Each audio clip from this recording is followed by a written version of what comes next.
Negeri Satu Pati, Bapak Tugas Teguh Suryadi MM, yang dalam hari ini diwakilkan oleh Waka Bidang Kesiswaan Ibu Swasti SPD.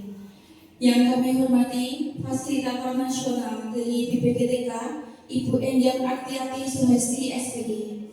Yang kami hormati narasumber pada kegiatan hari ini Ibu Ani Setiolini SPD dan seluruh Bapak Ibu Guru peserta berbagi praktik baik pada kegiatan hari ini. Membantu memandu jalannya acara pada pagi hari ini dengan susunan acara sebagai berikut. Yang pertama, pembukaan. Yang kedua, menyanyikan lagu Indonesia Raya. Yang ketiga, sambutan-sambutan. Yang keempat, berbagi praktik baik dilakukan dengan sesi tanya jawab dan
di SPD selaku fasilitator nasional dari BPGTK Ibu SMS Fasnes dari BPGTK Temi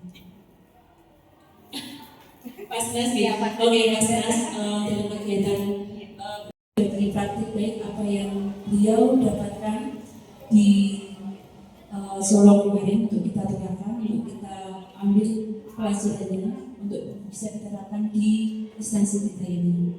Selamat datang Ibu Endang. Sehingga di hari Jumat, hari yang baik tanggal 17 ini bertepatan dengan adanya Korpri, saya menyesuaikan jauh-jauh dari sana Bapak Korpri ini. Ya, kita masih bisa berkumpul di sini. Sangat berbahagia dan saya berbangga bisa sampai ke SMP Negeri Satu Pati yang ternyata dengan jumlah guru 50. Saya bisa katakan lagi, wow, keren. Dengan jumlah sekian, terus guru BK-nya sekian, luar biasa ini. Tenaga dan pikirannya kayaknya sangat diperlukan sekali ya Bu. Sehat-sehat ya Bu Ani dan teman-teman BK. Tapi saya tidak memang tetap dalam kategori profesional untuk mendidik anak-anak kita. Saya di sini tujuan saya. Mbak Nana sama Mbak Olia, terima kasih. Sebelumnya saya ucapkan terima kasih juga untuk Bu Endang yang sudah berkenan hadir di SMP Satu Pati ini untuk mengunjungi kami.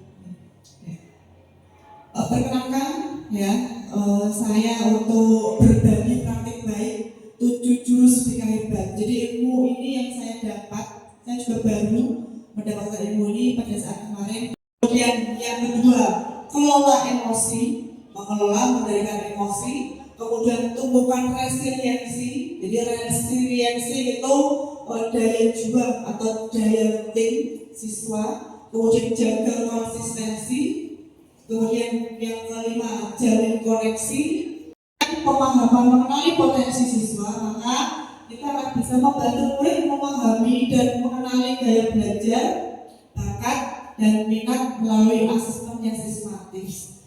Untuk di SMP 1 kali kita sudah melakukan asesmen yaitu tes diagnostik non kognitif di awal pembelajaran pada saat PRS itu kelas 7 baru itu sudah kita berikan dan mengajarkan regulasi emosi, mampu mengatur emosi siswa itu sendiri.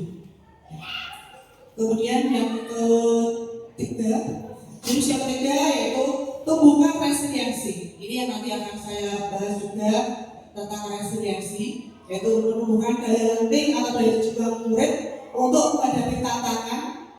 Ya, jaga konsistensi artinya membantu siswa untuk membangun kebiasaan positif yang berulang dan konsisten. Ajak seperti disiplin dan tanggung jawab, menanamkan disiplin positif tanpa hukuman. Ya, efektif antara guru, murid dan orang tua.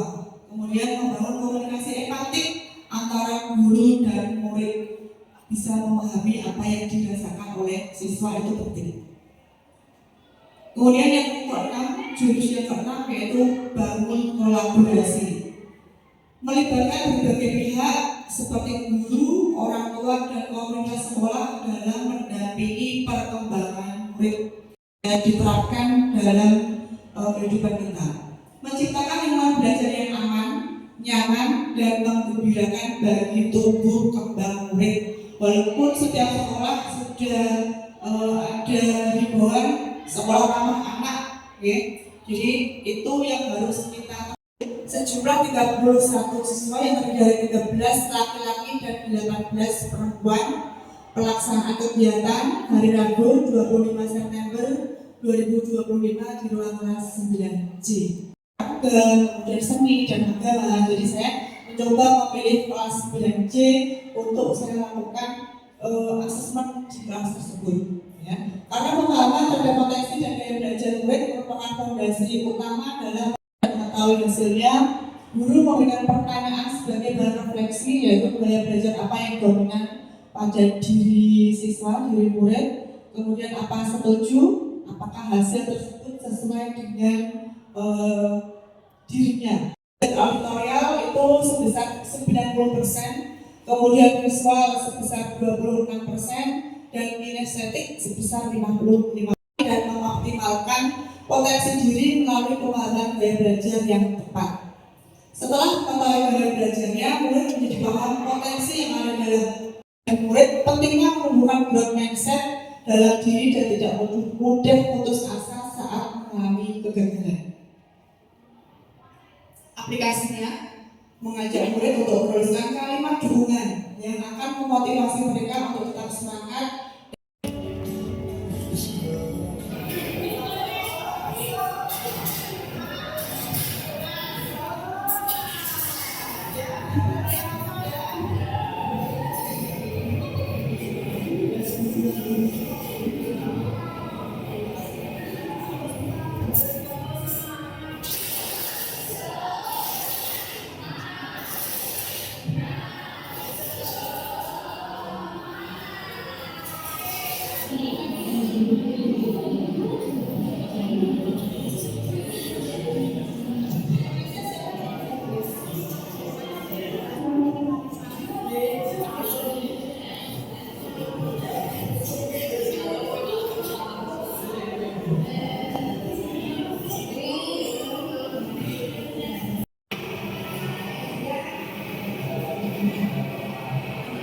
Ini untuk yang kita refleksi.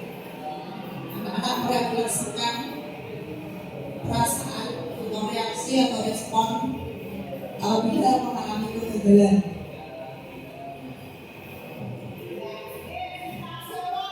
Satu penanya. Monggo yang mau bertanya, mungkin saya bisa menjawab atau nanti kalau saya jawabannya kurang tepat nanti bisa dikuatkan oleh Bu Fasnas atau teman spasial yang lain. Gimana caranya kalau ada anak yang mungkin dia tidak bisa mimpin tapi tidak mau ngaku, cara mengubahnya bagaimana? Mohon maaf ini. Tersusun. Ya, terima kasih untuk pertanyaan yang luar biasa dari Bu Wilam. Jadi memang itu bukan resiliensi, itu daya juang atau daya letih anak. Kadang itu kan memang tipe anak, karakter anak kan berbeda-beda ya.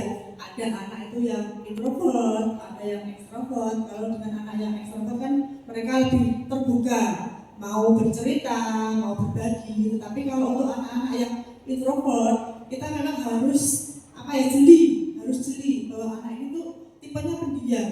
Jadi kalau dia itu sedang ada masalah, ya mungkin dia itu bisa kelihatan dari gesturnya, ya mungkin dia itu kok diam aja, atau mungkin dia malah menyendiri, atau mungkin dia menarik diri dari temannya, itu karena dia merasa nyaman seperti itu. Jadi kita harus jeli terhadap gestur siswa, termasuk juga untuk anak-anak yang dia sering sendiri, ya itu memang kita harus yang lebih banyak bertanya, kamu kenapa? Tadi kok isinya gak kamu sendiri, atau juga mungkin dia murung. Itu memang kalau saya sebagai guru BK itu anak-anak yang bermasalah itu kan memang dia dari rumah sudah membawa masalah. Dia itu ada sesuatu di rumah, jadi terbawa di sekolah. Itu seperti itu. Monggo ada yang lain yang mau bertanya. Warahmatullahi wabarakatuh. Waalaikumsalam warahmatullahi wabarakatuh. Bu Eni, ini saya nggak bertanya ya, tapi untuk persamaan persepsi saja. Jadi apa yang disampaikan oleh Bu Eni sudah sesuai dengan metode ARKA ya. Diawali dari tadi aktivitas, kemudian direfleksi, menjelaskan tentang konsep dan aplikasi. Untuk kedua jurus tersebut sudah runtut, sudah bagus. Dan sebelumnya karena memang hari ini yang datang itu bukan hanya guru BK, tapi ada guru non BK, Bu Ani memberikan penjelasan sekilas terkait 7 jurus BK hebat. Jadi ini kan agar yang belum tahu bisa memahami, meskipun hanya kulitnya saja ya. Mungkin perlu diperdalam lagi nanti ketika ada pelatihan untuk Bapak Ibu guru yang non BK. Apalagi sekarang sebagai guru kan kita diberikan tugas tambahan yaitu sebagai guru wali. Nah, guru wali ini kan juga tugasnya mendampingi murid ya, dari awal masuk sampai lulus. Nah, di sini pentingnya adanya bekal terkait 7 jurus BK hebat ini yang bisa dijadikan Bapak Ibu nanti jurus yang bisa menangani anak-anak atau murid-murid kita. Merupakan panduan untuk guru dalam mendampingi murid dengan mengoptimalkan potensi murid itu sendiri. Dan tadi 7 jurus hebat itu meliputi yang pertama, kenali potensi, kedua, kelola emosi, yang ketiga, tumbuhkan resiliensi, yang keempat, jaga konsistensi, yang kelima, jalin koneksi, yang keenam, bangun kolaborasi, dan yang ketujuh adalah menata situasi. Demikian Bapak Ibu, sudah tidak terasa kita sudah berada di penghujung acara berbagi praktik baik 7 jurus BK hebat. Saya selaku moderator mengucapkan mohon maaf atas kesalahan dan kekalahan saya dalam memandu acara kegiatan hari ini. Saya juga mengucapkan terima kasih kepada narasumber dan seluruh peserta yang telah mengikuti kegiatan hari ini dengan sangat antusias. Sebelum kita tutup, saya akan berpantun terlebih dahulu. Cakep. Nanti bantu bilang cakep ya. Pergi ke pasar membeli terasi. Jangan lupa membawa nampan. Selesai sudah acara kita hari ini. 7 jurus BK mari diterapkan. Satu lagi, Ki.